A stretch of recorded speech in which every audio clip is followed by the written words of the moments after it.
ಜೈ Hind. SSC GD 2024ರ ಎಕ್ಸಾಮ್ಸ್ಗಳು ನಡೀತಾ ಇರುವಂಥದ್ದು ಎಲ್ಲರಿಗೂ ಗೊತ್ತಿರುವಂಥ ವಿಷಯ. ಈ ಒಂದು ವಿಡಿಯೋದಲ್ಲಿ ನಾವು ಇವತ್ತು 1 ಮಾರ್ಚ್ 2024ಕ್ಕೆ ಆಗಿರುವಂತಹ 4 ಶಿಫ್ಟ್ಗಳ GK/GSದಲ್ಲಿ ಯಾವ ರೀತಿ ಇರ್ತಕ್ಕಂಥ ಪ್ರಶ್ನೆಗಳು ಬಂದಿವೆ ಅವುಗಳನ್ನ ನೋಡೋಣ. ಅದ್ರ ಜೊತೆಗೆ ಮ್ಯಾಥ್ಸು, ರೀಸನಿಂಗು, ಇಂಗ್ಲೀಷ್ ಹೇಳೋದಾದರೆ ಸೇಮ್ ಚಾಪ್ಟರ್ಸ್ಗಳು ರಿಪೀಟ್ ಆಗ್ತಾ ಇರೋದರಿಂದ ಅವುಗಳನ್ನ ಡಿಸ್ಕಷನ್ ಈ ಒಂದು ವಿಡಿಯೋದಲ್ಲಿ ಮಾಡ್ತಾ ಇಲ್ಲ. ಬಟ್ 4 ಶಿಫ್ಟ್‌ದ GK/GS ಇರ್ತಕ್ಕಂಥದ್ದು ಈ ವಿಡಿಯೋದಲ್ಲಿ ನಾವು ಡಿಸ್ಕಷನ್ ಮಾಡೋಣ. ಸೊ ಎಕ್ಸಾಮ್ ಮುಗಿಯೋವರೆಗೂ ಕೂಡ 7 ಮಾರ್ಚ್‌ವರೆಗೆ ಮುಗಿಯೋವರೆಗೂ ಕೂಡ ಎಲ್ಲ ಶಿಫ್ಟ್‌ಗೆ ಅನಲೈಸ್ ಇರ್ತಕ್ಕಂಥದ್ದು ನಮ್ಮ ಯೂಟ್ಯೂಬ್ ಹಿಟ್ ವಿತ್ ಮಾಸ್ ಚಾನೆಲ್‌ದಲ್ಲಿ ನಿಮಗೆ ಅವೈಲೇಬಲ್ ಇರುತ್ತೆ. ಸೊ ನೀವು ಅದ್ರ ಸಲುವಾಗಿ ನಮ್ಮ ಚಾನೆಲನ್ನು ಸಬ್ಸ್ಕ್ರೈಬ್ ಮಾಡಿ ಇಟ್ಕೊಳ್ರಿ. ಅದ್ರ ಜೊತೆಗೆ ಬೆಲ್ ಐಕನನ್ನು ಸಹ ಕ್ಲಿಕ್ ಮಾಡಿ ಇಟ್ಕೊಳ್ರಿ. ಸೊ ನಾವು ವಿಡಿಯೋ ಅಪ್ಲೋಡ್ ಮಾಡಿದ ತಕ್ಷಣವೇ ನಿಮ್ಮ ಮೊಬೈಲ್ಗೆ ನೋಟಿಫಿಕೇಶನ್ ಇರ್ತಕ್ಕಂಥದ್ದು ಬರುತ್ತೆ.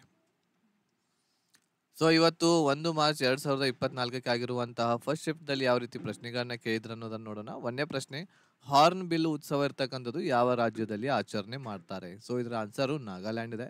ಕಥಕ್ ಇದರ ಅರ್ಥ ಏನು ಅಂತ ಕೇಳಿದ್ರು, ಕತೆ ಹೇಳುವುದು ಅಥವಾ ಕತೆ ಬೋಧಿಸುವುದು. ಇದು ಉತ್ತರ ಪ್ರದೇಶದ ಒಂದು ನೃತ್ಯ ಆಗಿದೆ. ವೇಗ ಇದರ ಒಂದು SI ಘಟಕ ಏನು ಅಂತ ಕೇಳಿದ್ರು, ಮೀಟರ್ ಪರ್ ಸೆಕೆಂಡ್ ಆಗಿದೆ. ಸಮವರ್ತಿ ಪಟ್ಟಿ ಇದು ಪಟ್ಟಿ ಅಥವಾ ಸೂಚಿ ಅಂತ ಏನು ಹೇಳ್ತೀವಿ. ಸಮವರ್ತಿ ಪಟ್ಟಿ ಇದು ಯಾವ ಅನುಸೂಚಿಯಲ್ಲಿ ಬರುತ್ತೆ ಅಂತ ಕೇಳಿದ್ರು, ಇದು 7ನೇ ಅನುಸೂಚಿಯಲ್ಲಿ ಬರ್ತಾ ಇದೆ. ಆಮೇಲೆ ಈ ಒಂದು ಸಮವರ್ತಿ ಪಟ್ಟಿಯನ್ನು ನಾವು ಆಸ್ಟ್ರೇಲಿಯಾದಿಂದ ಎರವಲು ಮಾಡ್ಕೊಂಡಿದ್ದೇವೆ. ಚಂದ್ರಗುಪ್ತ ಮೌರ್ಯನ ಮೊಮ್ಮಗ ಯಾರು ಅಂತ ಕೇಳಿದ್ರು, ಸೊ ಗ್ರ್ಯಾಂಡ್ ಸನ್ ಅಂತೇಳಿ. ಸೊ ಅದರ ಆನ್ಸರು ಅಶೋಕ್ ಆಗಿದೆ. 1990ರಲ್ಲಿ ಯಾವ ಪಂಚವಾರ್ಷಿಕ ಯೋಜನೆ ಇರ್ತಕ್ಕಂಥದ್ದು ಬಂತು ಅಂತ ಕೇಳಿದ್ರು, ಸೊ ಅದು 8ನೇ ಪಂಚವಾರ್ಷಿಕ ಆಗಿರಬಹುದು. ಸೊ ಈ ರೀತಿ ಏನಾದರೂ ಆಪ್ಷನ್ಸ್ದಲ್ಲಿ ಇದ್ರೆ ನನಗೆ ಕಾಮೆಂಟನ್ನು ಇರ್ತಕ್ಕಂಥದ್ದು ಮಾಡ್ರಿ.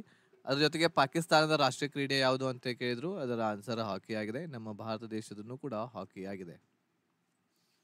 ಫಸ್ಟ್ ಏಸಿಯಾ ಗೇಮ್ ಇರ್ತಕ್ಕಂಥದ್ದು ಎಲ್ಲಿ ನಡೆಯಿತು ಅಂತ ಕೇಳಿದ್ರು, ಅದು ದಿಲ್ಲಿಯಲ್ಲಿ ನಡೆಯಿತು 1952ರಲ್ಲಿ. ಇದಾದ್ಮೇಲೆ 1982ರಲ್ಲಿ 2ನೇ ಬಾರಿಗೂ ಕೂಡ ಭಾರತದಲ್ಲಿ ನಡೆದಿತ್ತು ಏಸಿಯಾ ಗೇಮ್ಸ್ಗಳು. ಶಿವಕುಮಾರ್ ಶರ್ಮಾ ಯಾವುದಕ್ಕೆ ಸಂಬಂಧಿಸಿದ್ದಾರೆ ಅಂತ ಕೇಳಿದ್ರು, ಅದು ಕೊಳಲು ವಾದ್ಯಕ್ಕೆ. ಬಾಸ್ಕೆಟ್ ಬಾಲ್ದಲ್ಲಿ ಎಷ್ಟು ಆಟಗಾರರು ಇರ್ತಾರೆ ಅಂತ ಕೇಳಿದ್ದಾರೆ, ಸೊ ಇದು 5 ಆಟಗಾರರು ಇದರಲ್ಲಿ ಇರ್ತಾರೆ. ಖುದಾಯಿ ಖಿದ್ಮತ್ಗಾರ್ ಈ ಒಂದು ಚಳವಳಿಯ ಸ್ಥಾಪಕರು ಯಾರು ಅಂತ ಕೇಳಿದ್ರು, ಇದರ ಆನ್ಸರ್ ಇರ್ತಕ್ಕಂಥದ್ದು ಅಬ್ದುಲ್ ಗಫಾರ್ ಆಗಿದೆ. ವೈಭವ್ ಮೊಬೈಲ್ ಆ್ಯಪ್ ಬಗ್ಗೆ ಒಂದು ಪ್ರಶ್ನೆ ಕೇಳಿದ್ರು, ಬಟ್ ಕನ್ಫರ್ಮ್ ಆಗಿಲ್ಲ. ಗೀತ್ ಮಹಾಲಿಕ್ ಇವರು ಯಾವ ನೃತ್ಯಕ್ಕೆ ಸಂಬಂಧಿಸಿದ್ದಾರೆ ಅಂತ ಕೇಳಿದ್ರು, ಅದು ಆನ್ಸರು ಒಡಿಸ್ಸಿ ನೃತ್ಯಕ್ಕೆ. ಬಿಹಾರದ ಬಡತನ ರೇಖೆ ಎಷ್ಟಿದೆ ಅಂತ ಕೇಳಿದ್ರು, ಸೊ 34ರಿಂದ 35% ಆಗಿದೆ. 2ನೇ ಶಿಫ್ಟ್‌ದಲ್ಲಿ ಕೇಳುವಂಥ ಪ್ರಶ್ನೆಗಳು ಈ ರೀತಿ ಇದಾವೆ. ಹರಿಪ್ರಸಾದ್ ಚೌರಸಿಯಾ ಯಾವುದಕ್ಕೆ ಸಂಬಂಧಿಸಿದ್ದಾರೆ ಅಂತ ಕೇಳಿದ್ದಾರೆ, ಯಾವ ವಾದ್ಯಕ್ಕೆ? ಕೊಳಲು ವಾದ್ಯಕ್ಕೆ. ಸೊ ಪನ್ನಲಾಲ್ ಘೋಷ್ ಕೂಡ ಕೊಳಲು ವಾದ್ಯಕ್ಕೆ ಸಂಬಂಧಿಸಿದ್ದಾರೆ, ನೆನಪಿಟ್ಕೊಳ್ರಿ. ಜತಿನ್ ಗೋಸ್ವಾಮಿ ಇರ್ತಕ್ಕಂಥದ್ದು ಯಾವ ಒಂದು ನೃತ್ಯಕ್ಕೆ ಸಂಬಂಧಿಸಿದ್ದಾರೆ ಅಂತ ಕೇಳಿದ್ರು, ಅದು ಸತ್ರಿಯ ಆಗಿದೆ. ಆಗಾ ಖಾನ್ ಕಫ್ ಇರ್ತಕ್ಕಂಥದ್ದು ಯಾವ ಕ್ರೀಡೆಗೆ ಸಂಬಂಧಿಸಿದೆ ಅಂತ ಕೇಳಲಾಗಿದೆ, ಸೊ ಹಾಕಿ ಆಗಿದೆ. ಭೂಮ್ಚಿಕ್ ಅನ್ನುವಂತಹ ಒಂದು ಉತ್ಸವ ಯಾವ ರಾಜ್ಯದಲ್ಲಿ ಆಚರಣೆ ಮಾಡ್ತಾರೆ ಅಂತ ಕೇಳಿದ್ರು, ಅದು ಸಿಕ್ಕಿಂದಲ್ಲಿ.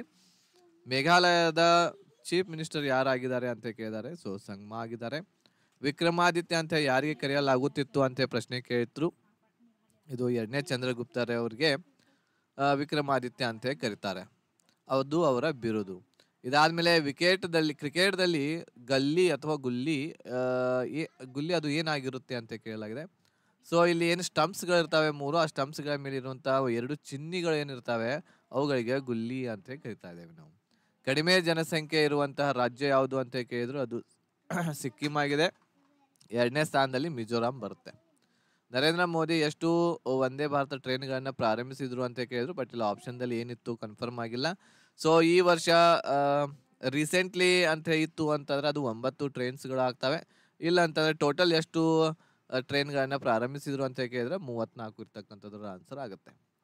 ಅಜಯ್ ಬಂಗಾ ಇರ್ತಕ್ಕಂಥದ್ದು ಇದು ವರ್ಲ್ಡ್ ಬ್ಯಾಂಕ್ದ ಅಧ್ಯಕ್ಷರು, ಈಗಿನ ಪ್ರಸ್ತುತ ಅಧ್ಯಕ್ಷರಾಗಿದ್ದಾರೆ. ಸೊ ವರ್ಲ್ಡ್ ಬ್ಯಾಂಕ್ದ ಪ್ರಸ್ತುತ ಅಧ್ಯಕ್ಷರು ಯಾರು ಅಂತ ಕೇಳಿದ್ರು, ಅಜಯ್ ಬಂಗಾ. ಸೊ ಥರ್ಡ್ ಶಿಫ್ಟ್‌ದಲ್ಲಿ ಈ ರೀತಿ ಪ್ರಶ್ನೆಗಳಿದ್ದು, 3ನೇ ಭಾಗದಲ್ಲಿ ಮೂಲಭೂತ ಹಕ್ಕುಗಳು ಯಾವ ಭಾಗದಲ್ಲಿ ಬರ್ತವೆ ಸಂವಿಧಾನದಲ್ಲಿ ಅಂತ ಕೇಳಿದ್ರು, ಅದು 3ನೇ ಭಾಗದಲ್ಲಿ. 1500 BC ದಿಂದ 500 BC ವರೆಗೆ ಯಾವ ಕಾಲ ಇತ್ತು ಅಂತ ಕೇಳಿದ್ರು, ಅದು ವೇದಗಳ ಕಾಲ ಆಗಿತ್ತು. ಗನ್ ನಾಗಾಯಿ ಈ ಉತ್ಸವ ಯಾವ ರಾಜ್ಯದಲ್ಲಿ ಆಚರಣೆ ಮಾಡ್ತಾರೆ ಅಂತ ಕೇಳಿದ್ರು, ಆಸಾಂದಲ್ಲಿ. ಫುಟ್ಬಾಲ್ ಸ್ಟೇಡಿಯಂ ಇದ್ರ ಬಗ್ಗೆ ಒಂದು ಕೇಳಿದ್ರು, ಸೊ ಈ ಕೆಳಗಿನವುಗಳಲ್ಲಿ ಯಾವುದು ಫುಟ್ಬಾಲ್ ಸ್ಟೇಡಿಯಂ ಆಗಿದೆ ಅಂತೇಳಿ. ನೆಕ್ಸ್ಟ್ ಸರೋದ್ ಸರೋದ್ಗೆ ಸಂಬಂಧ ಇರುವಂತಹವರು ಯಾರು ಅಂತ ಕೇಳಿದ್ರು ಅದು ಕೂಡ ಆಪ್ಷನ್ದಿಂದ ಮಾಡುವಂತ ಪ್ರಶ್ನೆ ಆಗಿತ್ತು. ಲಿಂಗಾನುಪಾತ ಎಷ್ಟು ಪುರುಷರಿಗೆ ಕ್ಯಾಲ್ಕುಲೇಟ್ ಮಾಡಲಾಗುತ್ತೆ, ಲೆಕ್ಕಾಚಾರ ಮಾಡಲಾಗುತ್ತೆ ಅಂತ ಕೇಳಿದ್ರು ಅದು ಆನ್ಸರು 1000 ಆಗಿರುತ್ತೆ. ಸಾಹಿತ್ಯ ಅಕಾಡೆಮಿ ಬಗ್ಗೆನೂ ಕೂಡ ಒಂದು ಪ್ರಶ್ನೆ ಬಂದಿತ್ತು, ಬಟ್ ಕನ್ಫರ್ಮ್ ಆಗಿಲ್ಲ. 4ನೇ ಶಿಫ್ಟ್‌ದಲ್ಲಿ ನೋಡೋದಾದ್ರೆ ಲೋಕಸಭೆ ಯಾವ ಆರ್ಟಿಕಲ್‌ದಲ್ಲಿದೆ ಅಂತ ಕೇಳಿದ್ರು ಅದು 81ನೇ ಆರ್ಟಿಕಲ್‌ದಲ್ಲಿ. ರಾಜ್ಯಸಭೆ ಕೇಳಿದ್ರೆ 80. ಸಂಸತ್ತು ಯಾವ ಆರ್ಟಿಕಲ್‌ಗೆ ಸಂಬಂಧಿಸಿದೆ ಅಂತ ಕೇಳಿದ್ರೆ 79. ವಿಜಯ್ ಹಜಾರೆ ಟ್ರೋಫಿ ಯಾವುದಕ್ಕೆ ಸಂಬಂಧಿಸಿದೆ ಅಂತ ಕೇಳಿದ್ರು ಕ್ರಿಕೆಟ್‌ಗೆ. ಎಷ್ಟು ವರ್ಷ ನಂತರ ಜನಗಣತಿ ಆಗುತ್ತೆ ರಾಷ್ಟ್ರೀಯ ಜನಗಣತಿ ಅಂತ ಕೇಳಿದ್ರು. ಸೊ ಅದು 10 ವರ್ಷಕ್ಕೆ ಒಂದ್ಸಲ. ಯಾವ ಮಂತ್ರಿಮಂಡಲದಲ್ಲಿ ಜನಗಣತಿ ಇರ್ತಕ್ಕಂಥದ್ದು ಯಾವ ಮಂತ್ರಿಮಂಡಲದಲ್ಲಿ ಬರುತ್ತೆ ಅಂತ ಕೇಳಿದ್ರೆ ಅದು ಗೃಹ ಮಂತ್ರಿಮಂಡಲದಲ್ಲಿ ಬರುತ್ತೆ. ಲೋಕಮಾನ್ಯ ತಿಲಕ ಪ್ರಶಸ್ತಿ 2023 ಯಾರಿಗೆ ದೊರಕಿದೆ ಅಂತ ಕೇಳಿದ್ರು. ಇದು ನರೇಂದ್ರ ಮೋದಿ ಅವರಿಗೆ ದೊರಕಿದೆ. ಇದು ಪಡ್ಕೊಂಡಿರ್ತಕ್ಕಂತಹ ನರೇಂದ್ರ ಮೋದಿ ಅವರು 41ನೇ ವ್ಯಕ್ತಿ ಆಗಿದ್ದಾರೆ. GST ಪ್ರಾರಂಭವಾಗಿದ್ದು ಯಾವಾಗ ಅಂತ ಕೇಳಿದ್ರು. 1 ಜುಲೈ 2017ರಲ್ಲಿ ಪ್ರಾರಂಭವಾಗಿದೆ. ಆಮೇಲೆ ಫಸ್ಟ್ ಎಲ್ಲಿ ಪ್ರಾರಂಭವಾಯಿತು GST ಅಂತ ಕೇಳಿದ್ರೆ ಅದು ಫ್ರಾನ್ಸ್‌ದಲ್ಲಿ. ಆಮೇಲೆ ಈ ನಮ್ಮ ಭಾರತ ದೇಶದಲ್ಲಿ GST ತರಬೇಕಂತಂದ್ರೆ ಸಂವಿಧಾನದಲ್ಲಿ ಯಾವ ತಿದ್ದುಪಡಿ ಮಾಡಲಾಯಿತು ಅಂತಂದ್ರೆ 101ನೇ ತಿದ್ದುಪಡಿ. GST ಅಂತಂದ್ರೆ ಗೂಡ್ಸ್ ಅಂಡ್ ಸರ್ವಿಸ್ ಟ್ಯಾಕ್ಸ್ ಅಂತ ನಾವಿಲ್ಲಿ ಹೇಳ್ತಾ ಇದ್ದೇವೆ, ಲಾಂಗ್ ಫಾರ್ಮ್. ಸತ್ರಿಯ ನೃತ್ಯ ಯಾವ ರಾಜ್ಯಕ್ಕೆ ಸಂಬಂಧಿಸಿದೆ ಅಂತ ಕೇಳಿದ್ರು ಪ್ರಶ್ನೆ. ಸೊ ಇದು ಅಸ್ಸಾಂಗೆ. ಅಮ್ಜದ್ ಅಲಿ ಖಾನ್ ಯಾವ ವಾದ್ಯಕ್ಕೆ ಸಂಬಂಧಿಸಿದ್ದಾರೆ ಅಂತ ಕೇಳಿದ್ರು. ಇದಕ್ಕೆ ಆನ್ಸರ್ ಸರೋದ್ ಆಗಿದೆ. ನೆಕ್ಸ್ಟ್ ಹಂಪಿ ವಿಜಯ ಉತ್ಸವ ಯಾವ ರಾಜ್ಯದಲ್ಲಿ ಆಚರಣೆ ಮಾಡಲಾಗುತ್ತೆ ಅಂತ ಕೇಳಿದ್ರು. ಅದು ಕರ್ನಾಟಕ ರಾಜ್ಯ ಆಗಿದೆ. ಸೊ ಈ ರೀತಿ ಇರುವಂತದ್ದು 4 ಶಿಫ್ಟ್ ಕ್ವಶನ್ಸ್ಗಳನ್ನ ನಾವಿಲ್ಲಿ ನೋಡ್ಕೊಂಡ್ವಿ. ಯಾರಾದರೂ ಆಗಸ್ಟ್‌ದಲ್ಲಿ ತಯಾರಿಯನ್ನು ನಡೆಸ್ತಾ ಇರುವಂತಹ ಆಗಸ್ಟ್ 2024ಕ್ಕೆ ಬರುವಂತಹ SSC GDಗೆ ತಯಾರಿಯನ್ನು ನಡೆಸುವಂತಹ ಅಭ್ಯರ್ಥಿಗಳು ಈ ಕೋರ್ಸ್ಗೆ ಜಾಯ್ನ್ ಆಗಬಹುದು. ಇದರಲ್ಲಿ ಎಲ್ಲ ರೆಕಾರ್ಡೆಡ್ ಕ್ಲಾಸಸ್ಗಳು ನಿಮಗೆ ಅವೈಲೇಬಲ್ ಇರ್ತವೆ. GK GS English maths reasoning ಮತ್ತು ಲೈವ್ ಕ್ಲಾಸಸ್ ಮಾಕ್ ಟೆಸ್ಟ್ ಎಲ್ಲ ಇರ್ತಕ್ಕಂಥದ್ದು ಇರುತ್ತೆ ಕನ್ನಡದಲ್ಲಿ. ಸೊ ಈ ಒಂದು ಬ್ಯಾಚ್ಗೆ ಸೇರ್ಕೋಬೇಕು ಅಂತಂದ್ರೆ ನೀವು ಇಲ್ಲಿ ಕೆಳಗೆ ನೀಡಿರುವಂತಹ ಆ್ಯಪ್‌ದ ಲಿಂಕ್ ಇದೆ, ಹಿಟ್ ವಿತ್ ಮಾಸ್ ಅಂತೇಳಿ. ಸೊ ಅಲ್ಲಿ ಹೋಗಿ ನೀವು ಆ ಆ್ಯಪನ್ನು ಡೌನ್ಲೋಡ್ ಮಾಡಿಕೊಂಡು ನೀವು ಈ ಕೋರ್ಸ್ಗೆ ಜಾಯ್ನ್ ಆಗಬಹುದಾಗಿದೆ. ಸೊ ಈ ವಿಡಿಯೋ ನಿಮಗೆ ಇಷ್ಟ ಆಗಿತ್ತು ಅಂತಂದರೆ ಲೈಕ್ ಮಾಡಿ, ಶೇರ್ ಮಾಡಿ, ನಿಮ್ಮೆಲ್ಲ ಫ್ರೆಂಡ್ಸ್ಗಳಿಗೆ ಕೂಡ ತಿಳಿಸಿ ಅಂತ ಹೇಳ್ತಾ ಈ ವಿಡಿಯೋ ಇಲ್ಲಿಗೆ ಮುಗಿಸ್ತಾ ಇದ್ದೇನೆ. ಧನ್ಯವಾದಗಳು. ಜೈ ಹಿಂದ್.